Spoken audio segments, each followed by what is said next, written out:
An image like no other, inspiring decades of research and debate. The Shroud of Turin, that's a piece of history, and it has an ongoing puzzle. For science, the Shroud of Turin is a burial cloth that's imprinted with what many believe is the actual image of Jesus after his crucifixion. Now, it's been debated for years, but the shroud is back in the headlines in a major way, hidden deep within the ancient threads of the Turin. Shroud scientists made a discovery that stunned them, traces of DNA. But when the results came back, the research team was left in complete disbelief. For millions of believers around the world, the shroud is believed to be the burial cloth of Jesus Christ, the only physical remnant tied to the resurrection, a silent witness to an event that changed history. Some even call it a fifth gospel, not written with ink or words, but with blood and suffering. Before we go any further, we'd like to ask for your support. If you're finding this story meaningful, a like and a subscription are the simplest ways to help us continue. Your support truly matters to us. Yet for skeptics, the Turin Shroud tells a very different story, one that challenges faith, tradition, and everything we think we know about the past. To skeptics, the Turin Shroud is seen as the most elaborate and convincing medieval forgery ever produced. Some believe it may have been created by Leonardo da Vinci himself. Others argue it was the work of an unknown master carefully designed to deceive pilgrims who longed for miracles. For more than 6 centuries, this argument has never stopped. Faith stood firmly on one side, logic on the other, and neither was willing to surrender. But in the 21st century, the age of philosophy and speculation finally gave way to something else. Science stepped in, cold, exact, and unforgiving.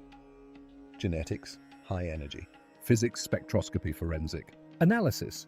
Technologies emerged that made questions answerable in ways once thought impossible. Researchers no longer treated the shroud as a holy relic. They approached it like a crime scene, like evidence from an unsolved mystery, like a biological data vault quietly preserving 2,000 years of history. DNA was carefully extracted and sequenced from its fibers. Every thread was scanned with X-rays. Bloodstains were broken down to their smallest components, molecules, atoms, and elemental fingerprints. Scientists expected straightforward results, traces of a single individual, or perhaps residue left behind by a medieval artist's pigments. Instead, what they uncovered was anything but simple. Genetic specialists at the University of Padua, along with physicists working inside the sealed laboratories of ENEA, encountered findings so unexpected that even the most seasoned experts were left deeply unsettled. The evidence didn't just challenge existing theories, it destroyed them. Both skeptical explanations and traditional religious interpretations crumbled under the weight of the data. The shroud could no longer be dismissed as mere cloth. It became something else entirely. A map that traces a journey beginning 2,000 years ago, a record of suffering so detailed and exact that no known method has ever been able to recreate it, and proof of a powerful burst of energy, one whose true nature still lies beyond the reach of modern physics.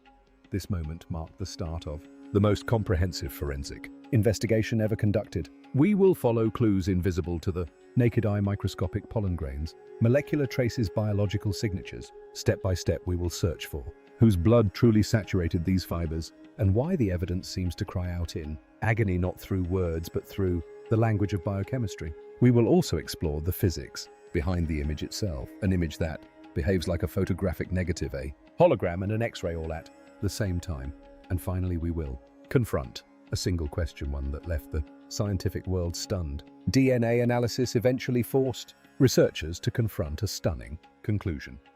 This artifact could not have been created in Europe, and it appears to bear witness to events that reshaped human history itself. To grasp just how shocking these genetic findings are, we must go back to the very beginning of scientific research on the shroud, what is now known as modern synindonology. We must return to the moment when humanity first truly saw the face hidden within the shadows of the linen. That moment came on May 28, 1898, in the city of Turin, a lawyer city. Councilman and passionate amateur photographer named Secondo Pierre was granted rare permission by King Alberto I to photograph the relic during a public exhibition held in celebration of the prince's wedding. At the time, photography was anything but simple. It was slow, technical, and unforgiving. Pierre carried a camera nearly the size of a suitcase onto tall scaffolding inside the cathedral to illuminate the dark interior. He relied on intense magnesium flashes and powerful lamps. He exposed 2 large glass plates each, measuring 50 by 60 centimeters. Late that night, alone in his home dark room lit only by the dim glow of a red safety lamp, Pia carefully lowered one of the plates into a tray of developing chemicals, and then it happened. As the image slowly appeared on the glass, Pia nearly dropped the priceless negative in disbelief. What emerged before his eyes felt unreal, almost otherworldly. On the photographic negative, where light should become dark and dark should become light, something extraordinary appeared instead of the faint blurry discoloration visible on the cloth. Itself a sharp, high-contrast image emerged, filled with astonishing detail. A face, deep-set eyes gently closed, a broken nose, a moustache, and a forked beard bruising along the right cheek. For the first time, the figure hidden within the linen was no longer a vague shadow. It was clearly a man. The expression on the face was striking, calm, dignified, almost commanding, and yet it belonged to someone who had clearly endured extreme and unimaginable physical suffering. The effect was overwhelming. This wasn't just a surprise, it was a turning point. It completely transformed how the shroud was understood. Any normal image, whether drawn with paint, charcoal, or even blood, behaves in a predictable way when converted into a photographic negative. Light areas turn dark, dark areas turn light. The result is distorted and unnatural, leaving the face flat and mask-like. But the shroud did not behave that way. When photographed as a negative, it appeared as a true black and white photograph of a real human being. That single fact changed everything, and even today it remains impossible to dismiss, no matter how skeptical or determined to disprove it someone may be. What the naked eye sees on the cloth is not a normal image at all. It is already a negative, and that raises a question that should not exist yet does. Who in the Middle Ages, whether in the 10th or 11th century, understood the principles of photography? Who knew that light could be reversed to reveal a hidden image? The answer is simple: no one. Who could intentionally create a flawless negative image without any way to see, test, or confirm the result? Photography would not be invented for another 800 years. The human eye and brain are not biologically capable of viewing the world in negative, let alone reproducing it with such precise control over light and shadow. This was the first real mystery, the first fracture in what had seemed like an unbreakable wall of skepticism. The shroud did not behave like a painting. It behaved like a photographic plate, capturing a single instant in time. Over the decades, the cloth has been examined using X-rays, ultraviolet light, infrared imaging, and laser scanning. Yet its greatest secret was never hidden in the image itself. It was in the dirt, in the dust, in the microscopic particles trapped between the linen fibers over 2,000 years of handling, movement, and exposure. In 2015, a team of geneticists and biologists, led by Professor Johnny Barcacci at the University of Padua, was granted unprecedented access to the relic. Their mission was as daring as it was unsettling: to locate and analyze DNA. They were not searching for the DNA of God. Science has no clear model for what such a trace should look like. There is no reference sample, no established standard for comparison. The researchers were not trying to identify a single person. Their goal was far broader: to reconstruct the life story of the cloth itself, where it had traveled, who had touched it, and whose hands had held it across the centuries. To do this, they used specially designed sterile micro-vacuum devices equipped with ultrafine filters. These tools gently collected microscopic dust, pollen, and organic fragments not only from the surface of the fabric, but from the deep spaces between the warp and weft threads, where ancient material can remain sealed for thousands of years. They also examined particles collected during the 1,988 restoration samples that had been carefully preserved in archival storage. This work pushed science to its limits. Even the tiniest modern contamination, a breath, a sneeze, a single flake of skin from a priest, conservator, or technician, could wipe out ancient signals and replace them with modern genetic noise. The samples were transported to an ultra-clean, controlled laboratory. Their sequencing began using next-generation sequencing known as NGS. The scientists focused on mitochondrial DNA from both plants and humans, and for a critical reason. Unlike nuclear DNA, mitochondrial DNA exists in hundreds of copies per cell. It is passed down exclusively through the maternal line and survives far longer in ancient material. Because of this, it serves as a powerful and reliable marker of geographic origin. population movement and human migration. For weeks, computers ran non-stop decoding millions of nucleotide sequences and comparing them against global genomic databases representing populations from around the world. When the final diagrams appeared on the screen's maps of genetic haplogroups and ancestral lineages, the researchers understood they were facing something that defied any simple explanation, and certainly any ordinary forgery. This was not the genetic signature of a single individual. It was something far more complex. It was a genetic portrait of humanity itself. The findings were published in the highly respected journal Nature Scientific Reports, and the response was immediate and explosive. Shockwaves rippled through the scientific community. The researchers had expected a clear, dominant genetic signal. If the shroud were a medieval forgery created in France, as skeptics have long claimed, then European DNA, specifically French or Italian, should have overwhelmingly dominated the results. If instead it were an authentic relic originating in Jerusalem and never leaving the region, then the genetic traces should have pointed almost entirely to the Middle East. That is not what appeared. What emerged instead was something closer to chaos, an entire world recorded on a single piece of cloth. The shroud revealed genetic fingerprints from people spanning vast regions of Eurasia and Africa. Let's look at what the scientists found. First, the Middle East. Researchers identified haplogroups commonly associated with the Druze, a tightly knit and historically isolated ethno-religious community living in the mountainous regions of Israel, Jordan, Lebanon, and Syria. Druze DNA is considered exceptionally ancient and remarkably stable, having changed very little over thousands of years due to centuries of isolation. This makes it a powerful marker of geographic origin and provides strong evidence of a Middle Eastern connection. Second, Western European HLO groups, such as U5b and H1 through H3, also appeared exactly as expected. Since the 15th century, the shroud has been kept in Europe, first in Chambéry and later in Tann. Over the centuries, the cloth was handled by the poor CLA nuns who repaired it, by members of the House of Savoy who owned it, and by countless European pilgrims who came to venerate it. Then came the third region, North and East Africa. Haplogroup L3, CM101, appeared pointing toward areas such as Egypt and Ethiopia. This was both unexpected and deeply fascinating, suggesting contact with some of the earliest Christian communities on the African continent. Fourth was South Asia. Haplogroups M39, M56, and R8 were identified genetic markers typical of the Indian subcontinent. And most astonishing of all were traces from East Asia. Haplogroups such as D4 and G2A, commonly associated with China, were present. China, India, Africa, Europe, the Middle East. All of it encoded into a single ancient cloth. How could this possibly be explained? If the shroud were merely a forgery created in the damp basement of a French abbey around the year 1350, how could genetic traces from China and India be present at all? In the medieval world, globalization did not exist. Long-distance travel did occur, but not on a scale vast enough to leave such widespread, clearly identifiable genetic signatures on one piece of fabric.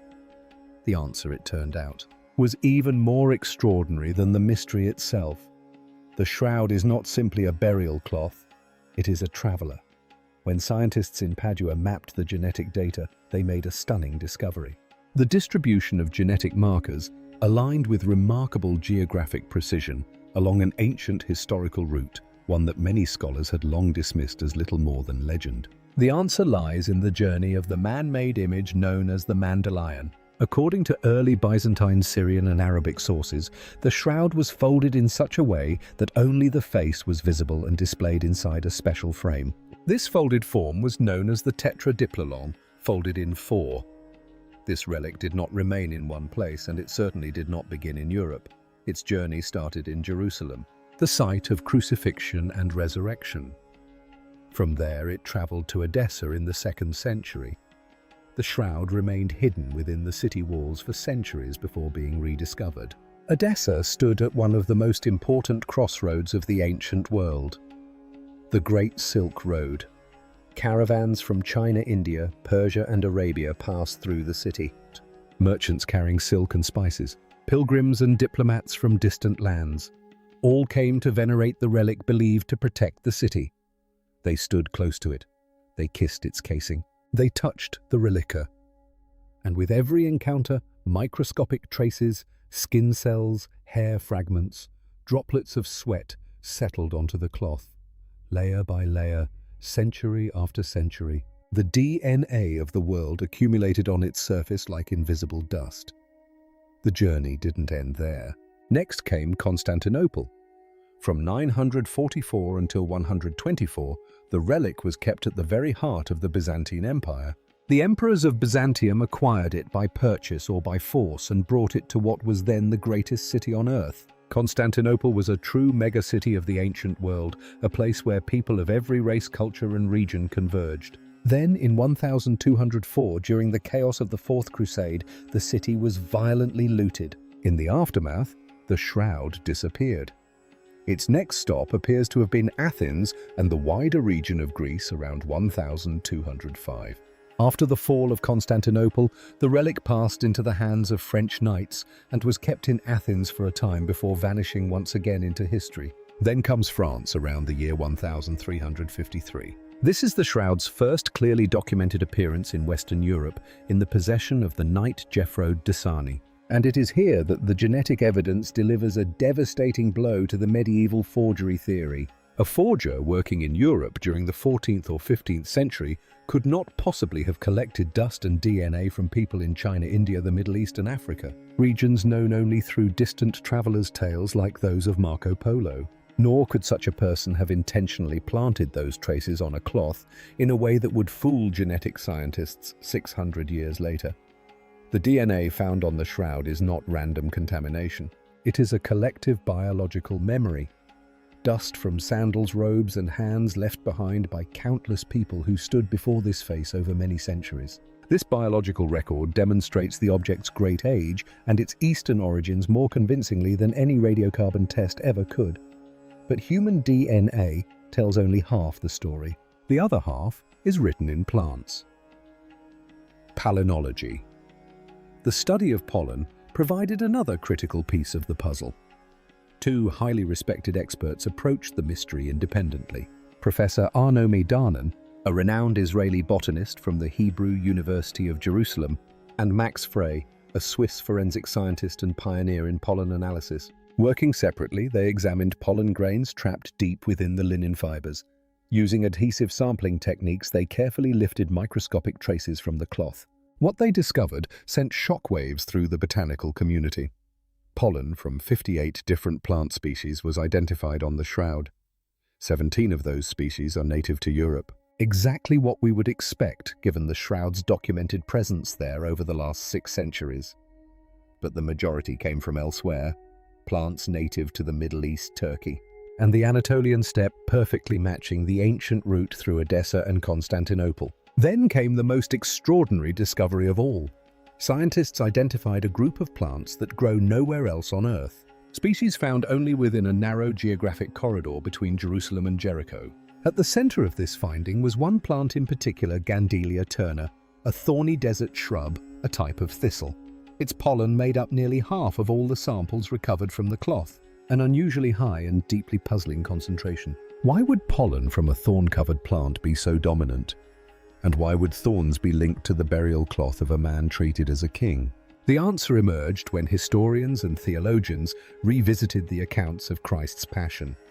The crown of thorns, Gandelia tourneforti with its long, stiff, needle-like spines is exactly the type of plant Roman soldiers could have twisted into a cruel mock crown for the so-called King of the Jews. Suddenly, the pollen began to tell its story.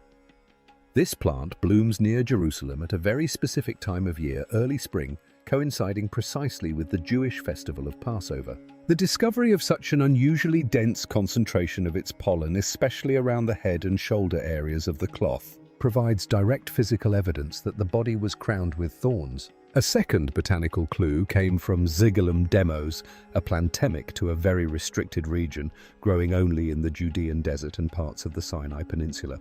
Its pollen was also found on the fabric in significant quantities. No medieval forger working in France could have obtained pollen from plants native exclusively to Israel, let alone applied it invisibly at a microscopic level across a piece of cloth. A forger would have used paint, Pollen cannot be painted. It functions like an invisible seal from a crime scene, a geographic fingerprint that cannot be faked. For many years, especially during the highly rational 19th century, skeptics argued that the reddish stains on the shroud were nothing more than pigments, ochre cinnabar, or tempera mixed with gelatin. That claim finally collapsed in 2017. A team of Italian researchers led by Professor Giulio Fanti of the University of Padua, working alongside physicians from a hospital in Trieste, examined the stains using transmission electron microscopy and Raman spectroscopy. At the nanoscale, they saw not pigment, but blood. The blood found on the cloth was identified as human and of blood type AB, one of the rarest blood groups in the world. Yet this same blood type appears repeatedly on ancient Christian relics, including the Sudarium of Oviedo. But this was not the blood of a healthy person. Within it, scientists detected nanoparticles of creatinine and ferritin bound to hemoglobin. Such extreme concentrations occur under only one set of conditions: catastrophic fatal trauma. Prolonged torture combined with dehydration and massive muscle destruction. When muscle tissue is repeatedly damaged, a process known as rhabdomyolysis creatinine floods the bloodstream in enormous amounts, and the blood preserved on the cloth recorded exactly that. This is not symbolism, it is a biochemical scream of pain. The analysis revealed that the man wrapped in this cloth did not simply die. He was beaten to a physical state already incompatible with life before crucifixion even began. This matches the gospel descriptions of Roman scourging carried out with the flagroom leather whips embedded with lead weights. The body bears evidence of more than 100 blows, and the chemistry of the blood tells a story of suffering that no artist could ever fake. A painter can imitate the appearance of a wound, but no human hand can reproduce the biochemical signature of extreme trauma: polytrauma, kidney failure, and hypoalmic shock. Another long-standing mystery was the color of the blood. The stains on the cloth remain red. Normally, ancient blood darkens over time, turning brown or black. But scientific analysis revealed unusually high levels of bilirubin, a substance released by the liver during extreme stress and severe trauma. Bilirubin preserves the red color of blood for centuries. The blood of a tortured man stays red. This is not mysticism. It is biochemistry under unbearable stress. At this point, many people ask the same question. What about the famous radiocarbon dating in 1988? Carbon-14 testing seemed to settle the debate once and for all. 3 of the world's most respected laboratories, Oxford, Zurich, and Arizona, released their findings with 95% confidence. According to their measurements, the fabric dated to between 1260 and 1390, the Middle Ages, a forgery. The world accepted the verdict. Even the church stepped back, referring to the shroud as an icon rather than a true relic. But science does not stand still. 3 decades later, researchers discovered where the critical mistake had been made. The problem was not the technology, it was the human decision of where to take the sample. In 1988, a tiny piece of fabric no larger than a postage stamp was cut from the very edge of the shroud. That corner had been handled countless times over the centuries, gripped by bishops and cardinals during public exhibitions. It absorbed sweat, skin oils, candle wax bacteria. It suffered more wear and contamination than any other part of the cloth. Further investigation by chemist Ray Rogers of Los Alamos National Laboratory revealed something even more troubling. That corner had been expertly repaired during the Middle Ages, so skillfully that the repair went unnoticed. The sample was not representative of the shroud as a whole. With that realization, the certainty of the 1988 results began to fall apart. The French nuns who restored the shroud did not use modern invisible mending techniques. Instead, they reinforced the damaged edge by weaving new cotton threads into the original fabric, carefully dyed to match the color of the aged linen. Later, chemical analysis of the exact sample tested in 1988 revealed the presence of cotton fibers. That alone raised serious concerns. The main body of the shroud contains no cotton at all. It is made entirely of linen, to disguise the repair. The cotton threads were colored with alizarin dye to blend with the older fabric, and gum arabic was used as a binding agent. In other words, the material tested in 1988 was not original. The laboratories dated the patch, not the shroud itself. What they actually measured was the age of medieval cotton and centuries of accumulated grime, not the original 1st century linen. This was not a small mistake. It was a major sampling error and a clear violation of basic archaeological practice. Dating the most contaminated and heavily repaired section of an artifact is like trying to determine the age of an ancient statue by analyzing the chewing gum stuck to its base. Once this flaw was recognized, scientists began searching for a method that could completely bypass contamination. In 2022, Italian physicist Liberato De Caro from the Institute of Crystallography in Bari introduced a radically different approach, one that does not depend on organic residues at all. The technique is known as wide-angle X-ray scattering, or WAXS, and it changed everything. Instead of analyzing contaminants, this method examines the aging of the linen itself, specifically the cellulose inside its fibers, measured at the atomic level. Over time, linen naturally degrades. The long polymer chains of cellulose slowly break apart and its crystalline structure deteriorates under constant exposure to background radiation, humidity, and temperature. This process functions as the material's internal clock. Darrow compared samples from the shroud with fabrics of known age, ranging from linen used to wrap Egyptian mummies dating back to 3000 BC to medieval textiles from the 10th through the 14th centuries. The results stunned researchers. The aging curve of the shroud cellulose did not match medieval fabrics at all. It was far older. In fact, the molecular structure of the shroud's linen aligned with striking precision to linen fragments recovered from the fortress of Masada in Israel. Masada fell in 74 AD, and the textiles found there are dated between 50 and 74 A, squarely within the 1st century, the time of Christ, using advanced X-ray analysis. Scientists pushed the age of the Turin shroud back more than 1,000 years, placing its origin in the very heart of biblical history. In 1988, science appeared to dismiss the miracle. In 2022, armed with modern tools, it brought it back to life. But one question still remains. How did the image form? There are no brush strokes, no pigments, no ink. The image exists only on the very surface of the linen, about 200 nanometers deep, hundreds of times thinner than a human hair. Scrape it lightly and it disappears. This is not paint. It is a chemical transformation caused by oxidation and dehydration. A kind of scorch left behind by an unknown source of energy. Scientists tried everything to recreate it. Acids, heat, gamma radiation. Nothing worked. Only one method came close. A brief intense pulse of vacuum ultraviolet radiation.